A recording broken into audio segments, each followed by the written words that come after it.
The 1,600-mile-long Zambezi River, Africa's fourth largest, forms the border between Zambia and Zimbabwe. The river's most notable feature is the spectacular Victoria Falls. Upstream from the falls, on the Zimbabwean side, are several wilderness areas, home to numerous wildlife species. Wherever high concentrations of wildlife occur, poachers are inevitably attracted. International boundaries complicate things. This river, I mean, we're looking at just a short section of this river. What's the extent of the actual area that we're concerned with the poachers coming across, and that? What are we looking at there? Well, basically from Kazangula to Victoria Falls, it's about 120 kilometers of river frontage. So you can imagine with that vast area, it's very, very difficult to patrol meaningfully. We don't have enough boots on the ground. We really need more boots on the ground, and we need those boots on the ground consistently. This is a really nice spot here. We can see on the far side there, over to here, it's only about, I guess, 300 meters. And you see the islands and the channels in between. So from a poaching perspective, makorals is the order of the day. The guys have got wooden dugout canoes, they paddle over, and then they can hide in these little islands and these channels. And if you're down on river level, you can't see them, you can't see the guys. So they can be hidden throughout the day. We just come in off full moon now, and the guys would have come over onto our side and they would have laid their snares out during the course of the night. They're going back home, and then they'll sleep during the day. If they see vultures and things later on, then they'll come back over and they'll investigate and see if there's any meat lying around, which obviously they're using snares. So very, very interesting how they get into these little channels here. The other thing with these makorals is there's a lot of fishermen. Obviously they've got their fish nets, but what they do often, we'll catch guys in their makorals, and on the bottom there'll be the wire snares, and then on top of that there's the fish nets. So anyone who's looking, and these guys will say, "Oh, I'm just fishing," and but there's something a bit more sinister happening. There's actually snares underneath of those nets. So anyone worth their weight in salt, they will actually be going underneath those fish nets and checking what might be there. Very difficult, obviously, on a boundary like this, as you don't want to be going into Zambia, otherwise you create a bit of a problem.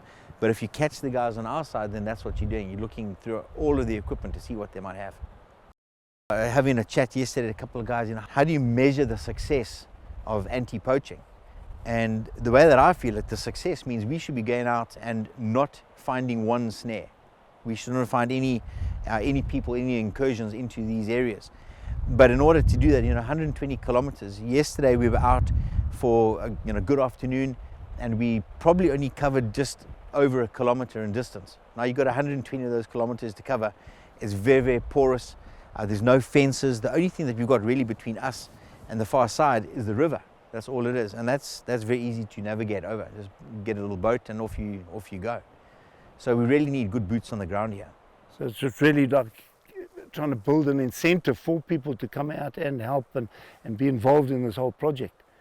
Well, yeah, there are a couple of things that we need to do. On our side of the river, we've got a number of hunting facilities, photographic facilities, bed and breakfast hotels, and I firmly believe that we should all come together under one banner, one umbrella, and everyone should be out, either providing some staff, manpower, food, perhaps even financing, funds. To do these anti-poaching patrols, you need diesel, you need vehicles, you need people, staff, good staff. And so all these camps need to come together. And it's not just the camps, it's also, we've got other initiatives. We've got IMPI, a mounted unit in the falls. We've got boats, reaction units on the water.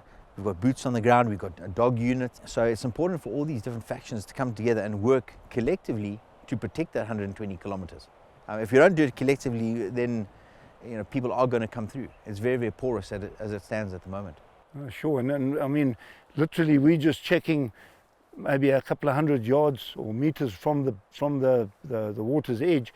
What happens further inland? We've got a huge tract of land which is inland, which needs to be covered as well, I guess. From here, where we're looking over on this side of the river, there are a number of villages on this side that actually come through Zimbabwe and they go into Botswana. And we would have heard about the culling of the rhinos in Botswana over the last couple of years. And this is a corridor for those guys. They come through with weapons laden down with food and water. They go into Botswana, they do their thing, and then they come back with ivory and horn. They then come back into these villages. They're basically safe on that side. So we've got patrols inland of Zimbabwe, and what we do is if we find tracks, we go and we will apprehend those individuals. So it's a slightly different take on what we're doing today and what we're trying to achieve with the snares, but certainly it is a very big problem. Yeah.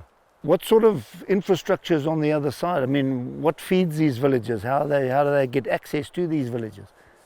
So if you take a look at that ridge, just beyond that ridge on the far side, there's a main road, a big tar road that connects Livingstone with Kazangula. So that's a really nice conduit. Behind us, we've got our Kazangula road going to Victoria Falls, also a really good road and a lot of use on both sides. So what happens often is with products like horn, tusk, the villagers can have this and they can bury it. Often they will bury those things in tin trunks, and when the heat dies down, then they'll excavate those things and they'll put it straight onto those roads. And those roads are important because you can get out to Angola to our west, and you can go all the way up to Tanzania in the east. And as soon as those commodities get onto the ports of exit, they can then be shipped all over the world. And so we've got to try and apprehend, and we're going to try and confiscate all of those things before they get to those ports of exit. Otherwise, then it becomes very, very difficult for us to do. But the road networks on the Zambian side, on the Zimbabwean side, certainly provide good access in and out for these products. So we're looking at a dual angle here, because you've got your meat poachers, which is basically along the riverfront, and then we've got ivory and used to be rhino horn back in the day further in. So it's actually two different angles we're looking at here from a poaching perspective. Exactly. There's so many, when we talk about poaching, it's not just one aspect. Here, typically the meat side, we would look at that as a subsistence poaching, guys who are hungry. But when does subsistence become commercial? Because if we look at our snare lines, when you've got 30-40 snares in an area, 30-40 buffalo can go down at one time, and that's too much for one family. So they will take a buffalo and they might use that themselves, but then you've still got another potential 29 buffalo animals that then go back to the village and they get sold. That now becomes commercial, and you've got to feed people. So if you are feeding people, then that's going to bode well for the guys who are going to go further afield to go and get horn or tusk. So it all starts here on the riverfront.